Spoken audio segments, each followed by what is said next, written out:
Assalamualaikum warahmatullahi wabarakatuh. Di sini saya akan mempresentasikan mengenai anak tunarungu yang disusun oleh kelompok 2, yaitu Muhammad Ginanjar Pamungkas, Deva Fadia Anjani, Rizka Amalia. Assalamualaikum warahmatullahi wabarakatuh. Perkenalkan, nama saya Rizka Amalia, NIM 1908508 dari kelas 3D, nomor absen 32. Di sini saya akan memaparkan materi tentang pengertian tunarungu dan karakteristiknya. Tunarungu adalah suatu kondisi atau keadaan dari seseorang yang mengalami kekurangan atau kehilangan indera pendengaran, sehingga tidak mampu menangkap rangsangan berupa bunyi, suara, atau rangsangan lain melalui pendengaran. Istilah tunarungu berasal dari kata tuna dan rungu, di mana tuna memiliki arti kurang, sedangkan rungu artinya pendengaran. Istilah lain yang menyebut mengenai kelainan pendengaran antara lain adalah tuli, bisu, tunawicara, cacat dengar, kurang dengar, atau tunarungu. Seseorang dikatakan tunarungu apabila tidak mampu atau kurang mampu mendengar. Apabila dilihat secara fisik, anak tunarungu tidak berbeda dengan anak pada umumnya. Pada saat berkomunikasi, barulah diketahui bahwa anak tersebut mengalami ketunarunguan. Secara medis, ketunarunguan berarti kekurangan atau kehilangan kemampuan mendengar yang disebabkan oleh kerusakan dan non-fungsi dari sebagian atau seluruh alat-alat pendengaran. Sedangkan secara pedagogis, ketunarunguan ialah kekurangan atau kehilangan pendengaran yang mengakibatkan hambatan dalam perkembangan sehingga memerlukan bimbingan dan pendidikan yang khusus. Hal yang perlu diperhatikan pada anak tunarungu ialah hambatan dalam berkomunikasi. Sedangkan komunikasi merupakan hal yang sangat penting dalam kehidupan sehari-hari. Kenyataannya bahwa anak tunarungu tidak dapat mendengar membuatnya mengalami kesulitan untuk memahami bahasa yang diucapkan oleh orang lain, dan karena tidak dapat mengerti bahasa secara lisan atau oral. Kemudian, karakteristik tunarungu. Menurut Suci Hati, karakteristik anak yang mengalami tunarungu adalah sebagai berikut. Yang pertama, karakteristik fisik. Cara berjalannya kaku dan sedikit bungkuk. Gerakan matanya cepat, agak beringas, gerakan tangan dan kakinya atau lincah, pernafasannya pendek dan agak terganggu. Yang kedua, karakteristik intelijensi. Secara potensial, anak tunarungu tidak berbeda dengan intelijensi anak normal pada umumnya. Namun, dengan demikian, secara fungsional, intelijensi anak tunarungu di bawah anak normal disebabkan oleh kesulitan anak tunarungu dalam memahami bahasa karena terbatasnya pendengaran. Yang ketiga, karakteristik emosi. Emosi anak tunarungu selalu bergejolak. Di satu pihak karena kemiskinan bahasanya dan di lain pihak karena pengaruh-pengaruh dari luar yang diterimanya.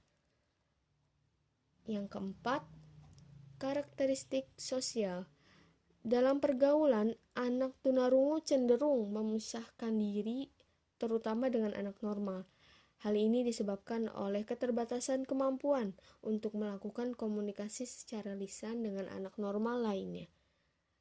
Yang kelima, karakteristik bahasa. Miskin dalam kosakata, sulit dalam mengartikan ungkapan-ungkapan bahasa yang mengandung arti kiasan, sulit mengartikan kata-kata abstrak, kurang menguasai irama dan gaya bahasa.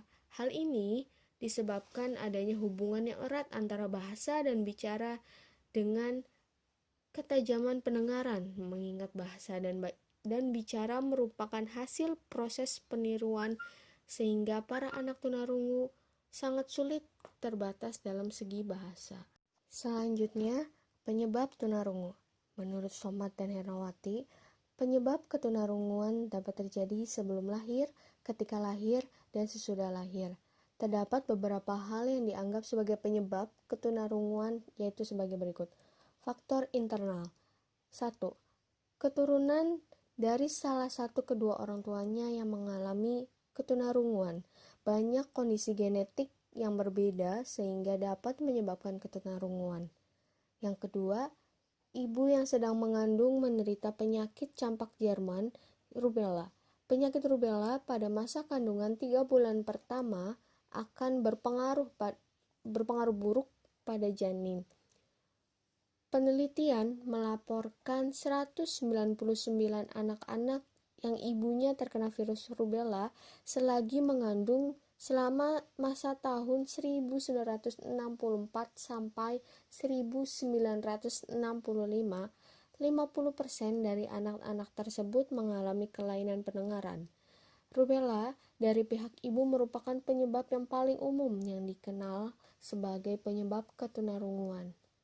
Yang ketiga, ibu yang sedang mengandung menderita keracunan darah toxemia.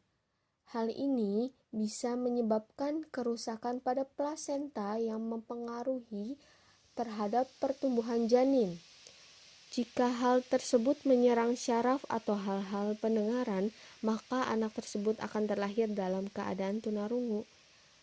Faktor eksternal. Anak mengalami infeksi pada saat dilahirkan atau kelahiran. Misal, anak terserang herpes.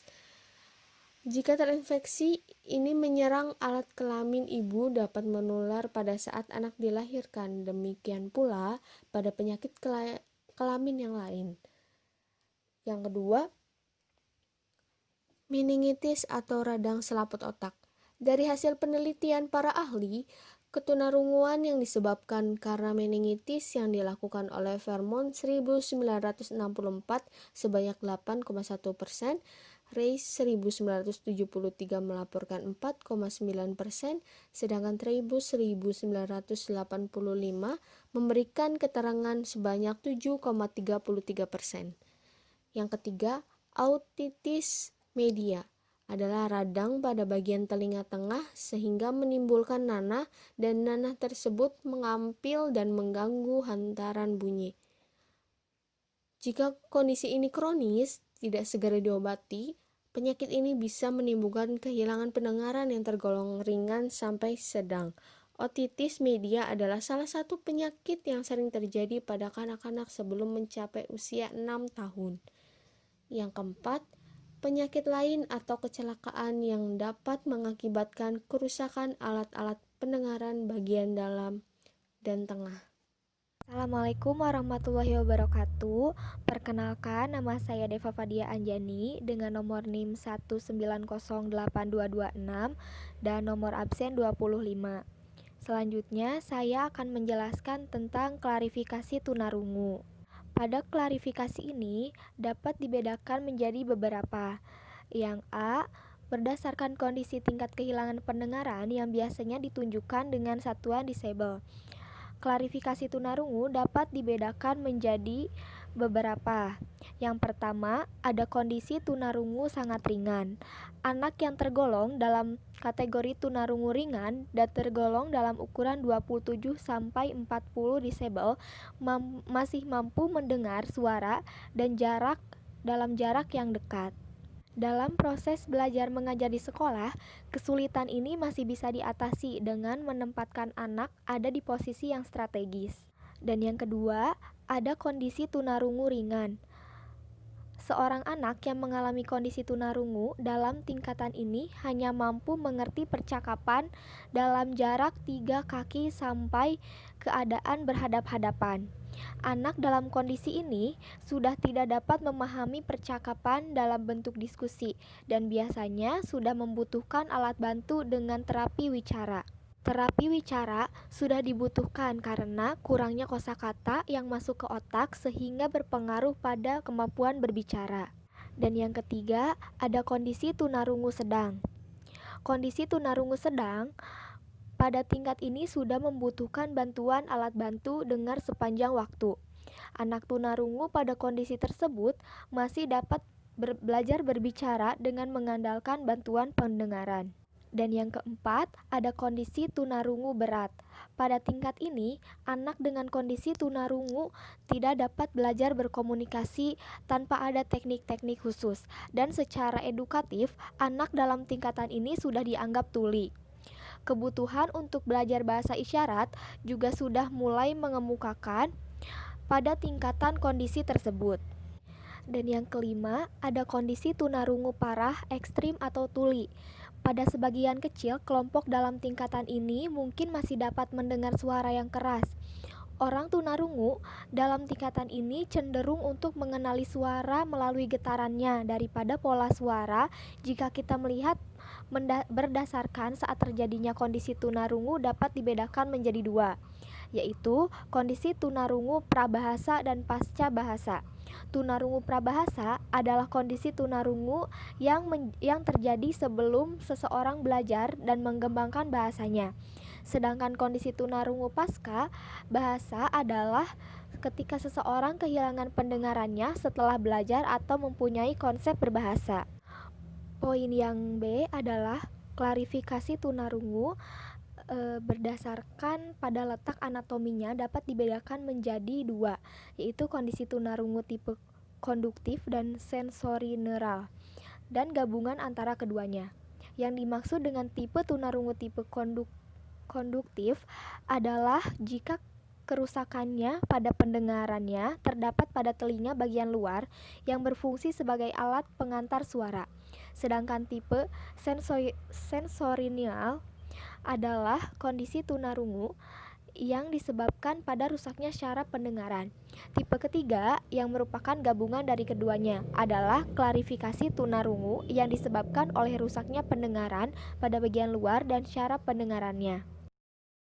Selanjutnya, layanan bimbingan bagi penderita tunarungu. Satu, jenis layanan yang ditinjau dari segi jenisnya. Layanan pendidikan bagi anak tunarungu meliputi layanan umum dan layanan khusus.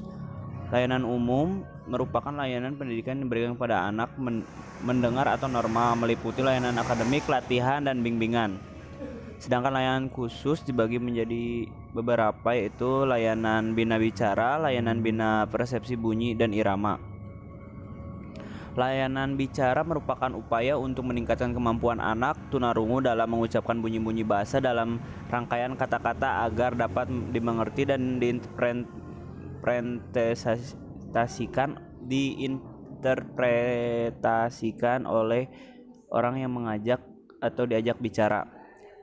Layanan bicara persepsi bunyi dan irama merupakan layanan untuk melatih perekaman terhadap bunyi dan irama melalui sisa-sisa pendengaran atau merasakan vibrasi getaran bunyi. Kemudian ada tempat atau sistem layanan yang diberikan untuk anak tunarungu. Yang pertama yaitu tempat khusus atau sistem segerasi. Sistem pendidikan segerasi adalah sistem pendidikan yang dari sistem pendidikan anak normal, yaitu satu, sekolah khusus. Anak tunarungu disekolahkan di sekolah khusus, yaitu sekolah luar biasa.